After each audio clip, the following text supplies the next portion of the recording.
ছিল টুনটুনি পাখি। ছোট্ট, মিষ্টি আর হাসি খুশি সে।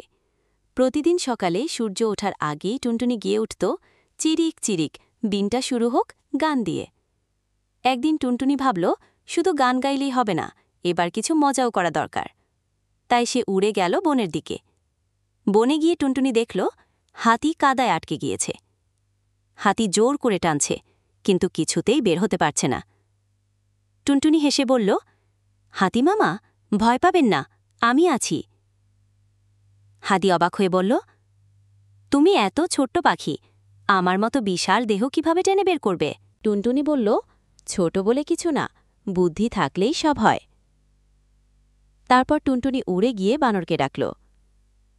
বানর ডেকে আনল হরিণকে, হরিণ ডেকে আনল মহিষকে।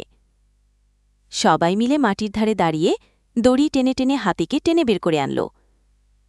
হাতি মুক্ত হয়ে খুশিতে বলল, টুনটুনি, তুমি ছোট হলেও তোমার বুদ্ধি আর সাহস অনেক বড়। টুনটুনি খুশি হয়ে গান গাইতে লাগল। ছোট্ট আমি টুনটুনি, বন্ধু সবার সঙ্গী আমি, মিলেমিশে করলে কাজ, খুশি হবে বন সমাজ। সেদিন থেকে বনের সবাই শিখল, একসাথে কাজ করলে বড় সমস্যাও সহজে মিটে যায়। আর ছোট হলেও কারো গুরুত্ব কম নয়। শিক্ষা: একা সবসময় সবকিছু সম্ভব নয়, কিন্তু একসাথে থাকলে যে কোনো কাজই সহজ হয়ে যায়।